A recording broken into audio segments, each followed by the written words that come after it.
Cyberfrog 3 is live right now on Indiegogo. Link in the description below.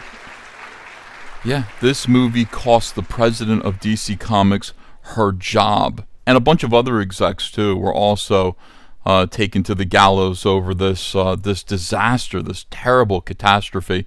One of the worst films of all time, in my opinion, right up there with Plan 9 for Matter's Face.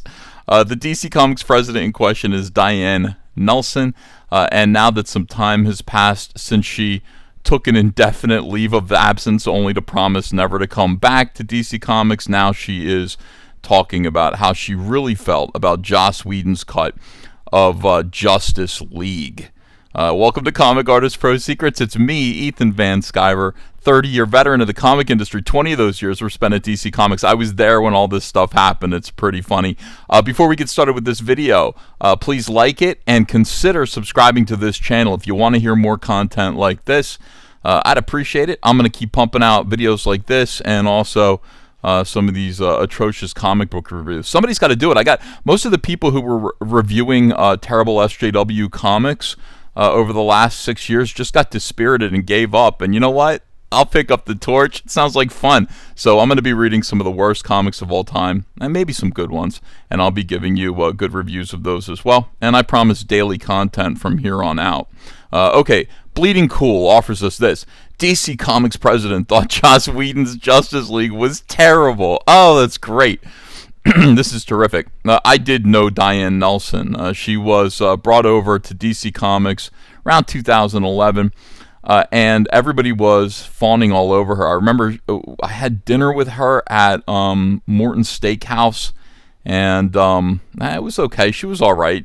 She had done Harry Potter. She's the one who kind of brought Harry Potter to Warner Brothers and made her bones that way. So everybody was giving her a lot of respect. I don't know. You know how I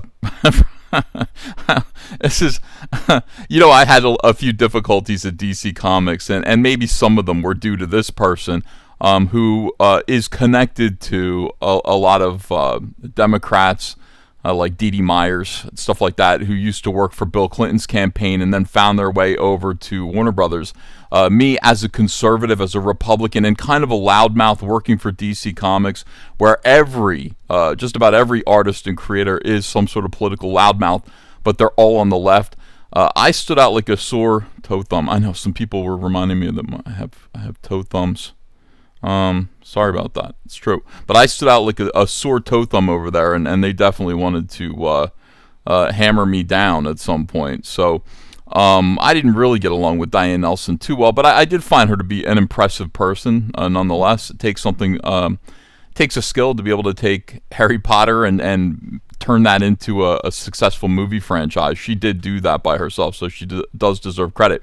But anyway, she found herself in the unenviable position of having to work with Hollywood and DC Comics in order to put these DC Comics films on screens all over the country. And there are definitely some competing visions. What DIANE is talking about in this is that over at Marvel, Marvel Studios, it's a much better environment where creative works closely with the company. There's no there's Kevin Feige, and everybody kind of answers to Kevin Feige, who answers to the company, and they sort of they kind of put out a nice slate of movies that are all going to be interconnected. And it just didn't really work that way with Warner Brothers. There was a lot more of this kind of independence in terms of who the visionaries were behind each film. I mean, you look at The Joker, which was a massive success, versus Green Lantern, which was a huge failure, versus Batman versus Superman. That wasn't so great. And these are all, visions of unique directors that are not really working together. I mean, even the new Batman movie, which I think was pretty successful, it isn't really connected to Blue Beetle or any of these other Shazam or any of these other movies. It seems like there are a lot of auteurs that are working at DC Comics, and so they can't really get to where Marvel is, and that is interesting. DIANE says, certainly there was an undercurrent of frustration that we were not hitting the mark. We were not a standalone studio the way Marvel was. They were a freestanding studio with their own production budgets and their own production staff. They were really charting their own course, and they did an amazing job. The fans assumed that we at Warner Brothers were replicating the organizational structure of Marvel. It seemed like they were trying to. At least it seemed like they were trying to appear to do that. She says, in fact, we did not, and it was quite intentional. She says, I don't know that there was an appreciation for the extent to which the DC team really just had a seat at the table. We would have the heads of each relevant businesses in DC talk about DC-related issues, including our slate of films and TV shows, video games, and so forth. But DC was not the one leading the charge. By DC, she means her and Jeff Johns and everybody else over there. Like, Jeff Johns had a seat at the table, but he, he wasn't the guy who got to initially sort of make these decisions, these creative decisions. They were just there, and basically by being there, they could kind of gum up the works a little bit to the Hollywood execs who were really the Hollywood creators who were really the ones who were behind the film. So honestly, I'm not sure there was anyone leading that charge. It wasn't just the culture of Warner Brothers to dictate. It just wasn't the culture of Warner Brothers to dictate a particular strategy. The idea of a slate felt like window dressing. The bottom line is there was never a thoughtful, well-controlled, confidential slate process, and I think that's the single biggest thing that made us look amateurish, certainly relative to Marvel, if not just on our own.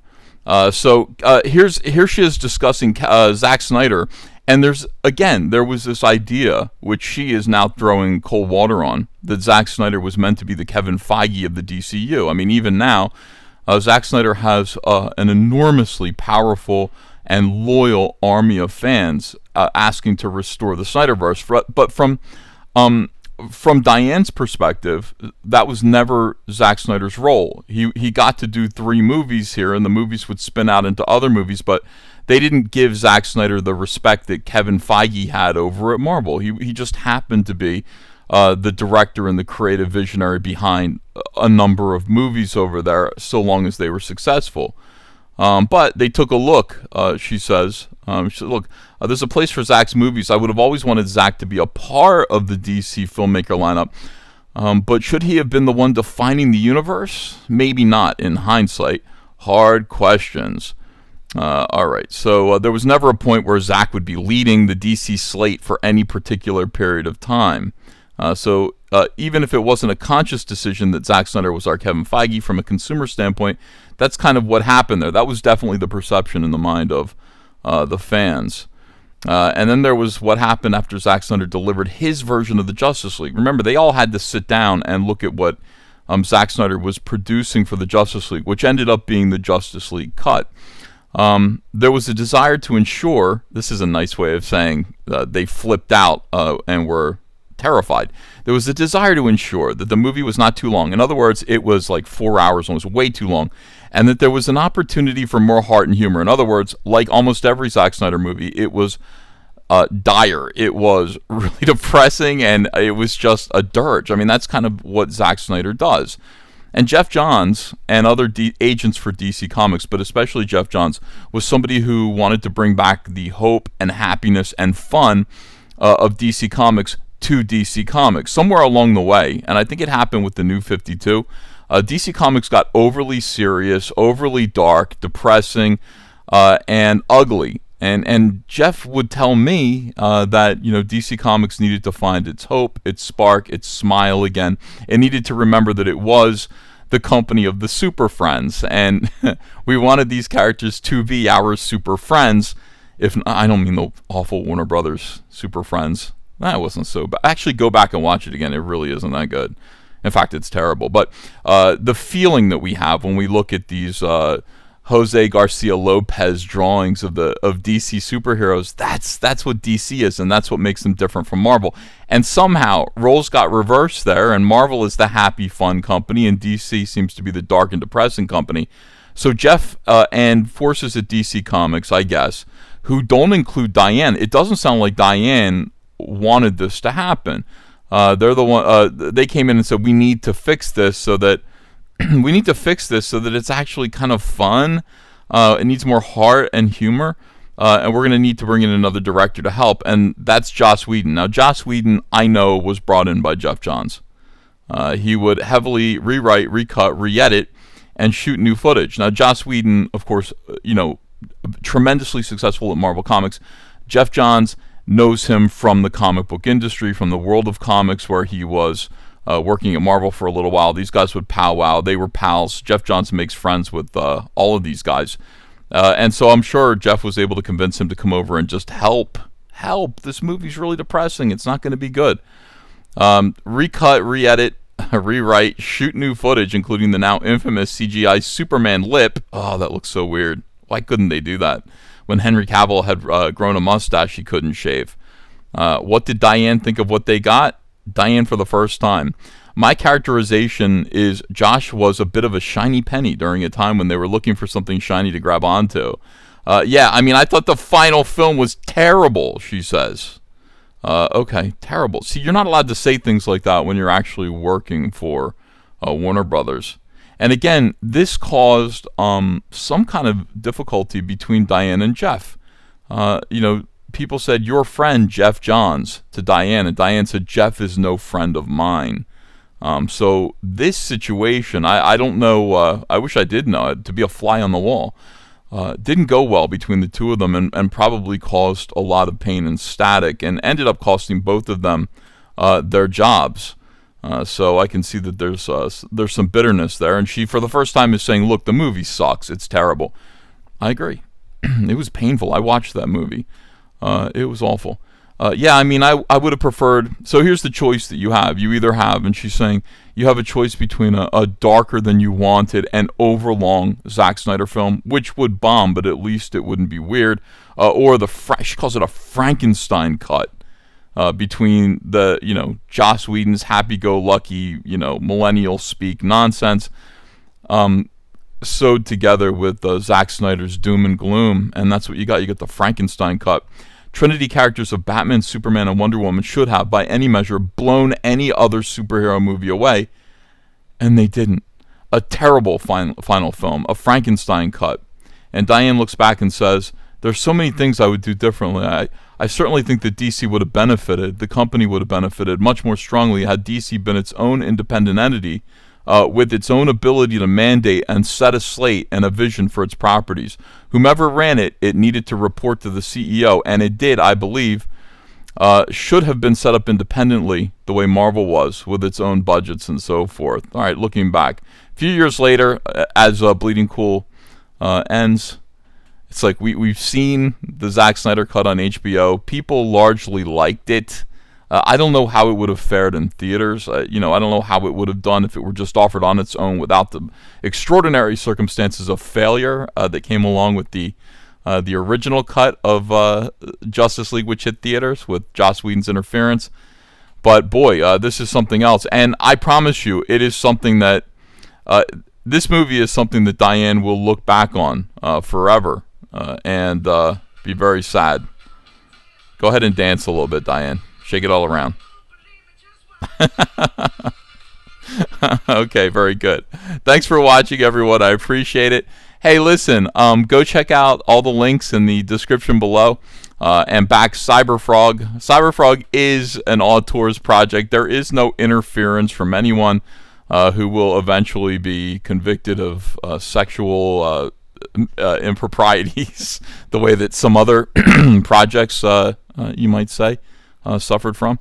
Go read Cyberfrog. It's non-woke. It's fun. You can back it on our new campaign, Cyberfrog 3 Red Extermination, or you can go to our eBay store and we'll ship it out to you today. We always ship our stuff out within 24 hours when you buy from our eBay store.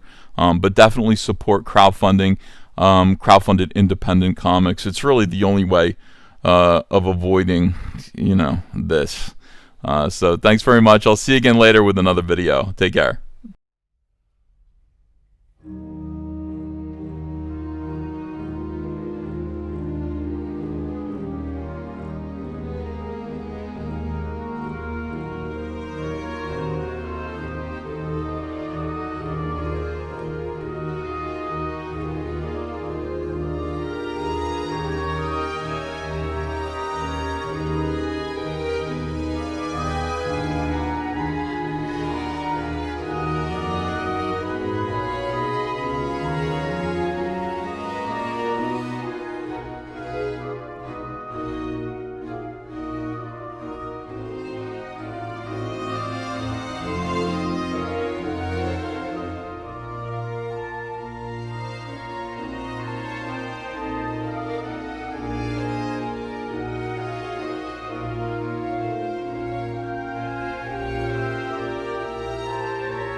Follow All Caps Comics on Twitter or X or whatever at CyberFrogHD. And be sure to check out all our links in the description below.